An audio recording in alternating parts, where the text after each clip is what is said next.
This is Greg Trautwein with Maritime Reporter TV. We're very pleased to be joined today by Knut Ørbeck-Nilssen, CEO Maritime, DNV GL. And first and foremost, Knut, thank you for joining us. Thank you, Greg. It's always a pleasure. Okay. Well, Knut, obviously this week, DNV GL came out with their maritime forecast to 2050. But before we dig into that, I'd like to begin talking about an issue that has been ongoing this entire year. And of course, you know that is the Seafarer crisis. From where you sit, what today needs to happen for this to be resolved? And beyond the well-reported issues of fatigue and distress, what are some of the other downsides of the current crisis? Yeah, so this is quite remarkable that after all this attention, after all the public addresses by, the Secretary General of the IMO, even the Pope engaged to have the seafarer crisis resolved. And still we are in the very unfortunate situation, as you described, with more than 300,000 seafarers adrift, not able to return home. What is really missing is a recognition globally that seafarers are essential workers or key workers. I think this is an absolute minimum. They should, in a way, be regarded as doctor and nurses, not because they, help people that are ill, but they are really facilitating the transportation of goods and commodities and medical equipment around the world. And that is really the first step. And then I would really encourage heads of state to really engage and agree on one protocol so that we don't have to have different types of instructions in this port, in that geography, etc. And the maritime organizations led by the ICS have produced such a protocol. So I think a lot can be done, but it requires action from the top levels of politicians. And the unfortunate thing is that for many, seafarers are not a part of their constituency. And coming back to the second part of your question about the despair, fatigue, naturally this has a major implication on safety at sea. I mean, when the vessels are trading on the high seas or approaching ports or inside of ports, I mean, we can only imagine if you are totally fatigued in 17 months on board, not knowing when you can return home. Obviously, this is quite an exposure on the risk side for anything, major to happen.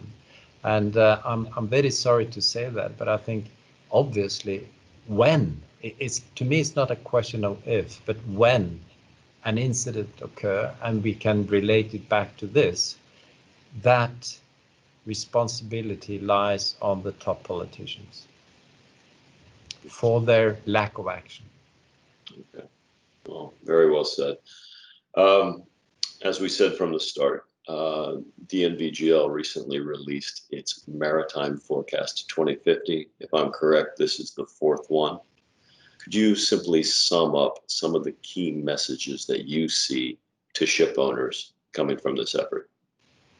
It sounds like a very straightforward question to sum it up, but I mean, considering the fact that we've looked into 32 different scenarios and with all the uncertainties and different parameters, it is quite a challenge actually, but I've done a little bit of homework. So first of all, I would say that we really have, as an industry, in this decade, to develop the next generation of carbon neutral ships.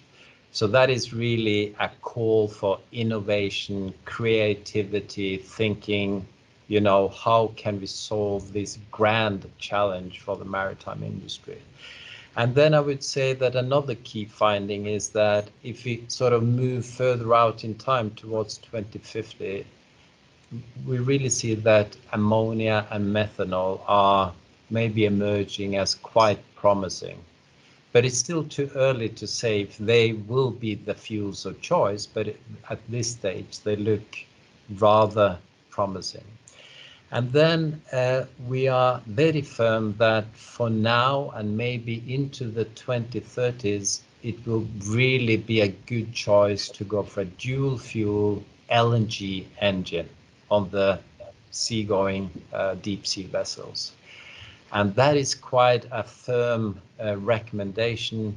And in most of the scenarios, if not all, it's coming out as the, say, preferred option.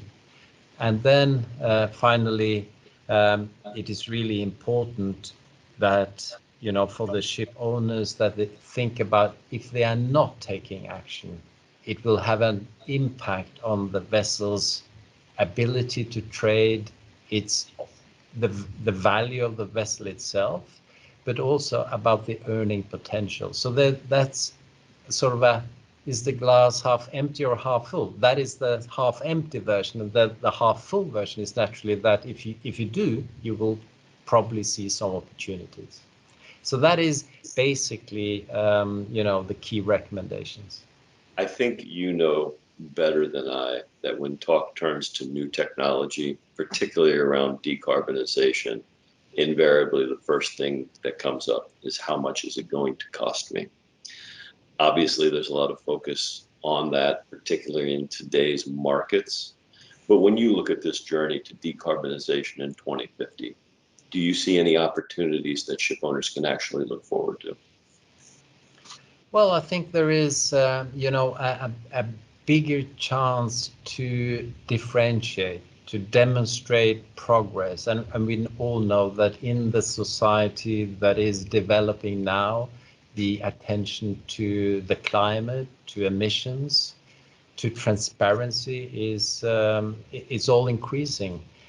So I think that for those that are willing to take on this grand challenge and really, you know, try to position themselves, I think it is really an opportunity to differentiate.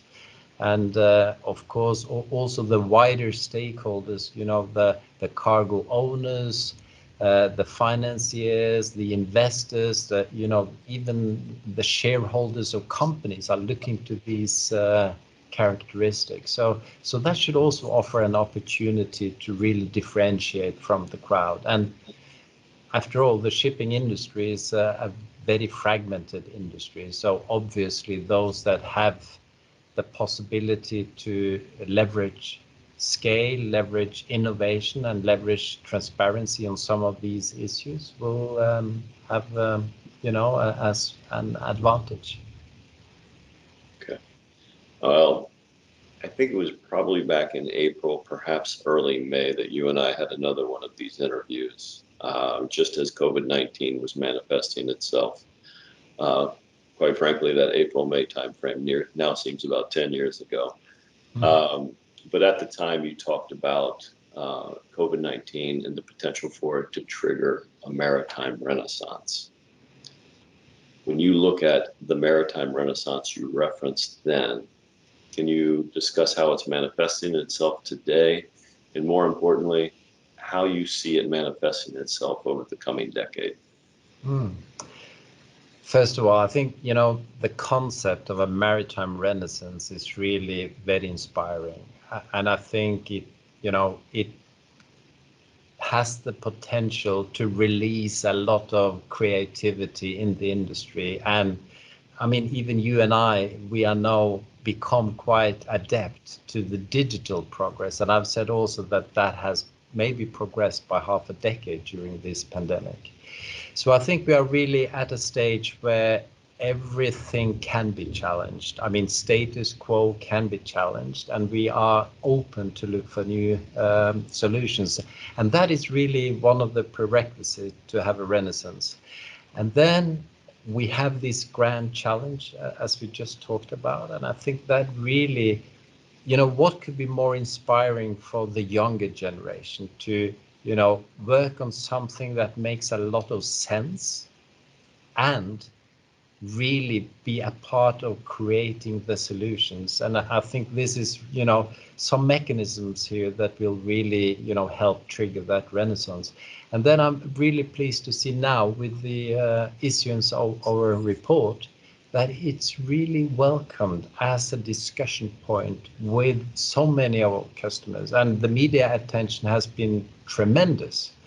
And it just goes to show that there is, an urge to get more insights, to really look at better alternatives, and then we have a great potential in working with academia and maybe get inspiration from some other industries. So everything is there. We're about to, have a fantastic next decade.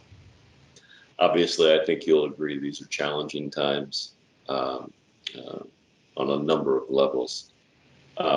Just as a conclusion to our readers, to those watching the video, can you offer any words of hope or encouragement? Well, I think first of all, the maritime industry and the shipping industry has proven to be extremely resilient.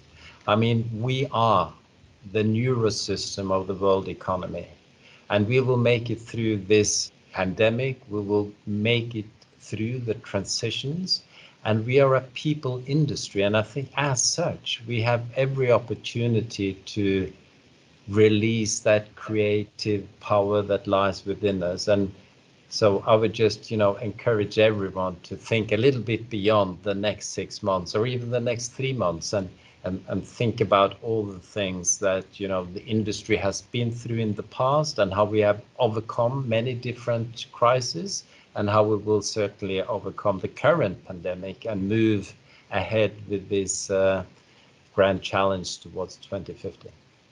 Okay. Well, Knut, as always, a pleasure to talk to you. We truly appreciate your time. Thank you very much, Greg. It's been a pleasure for me as well.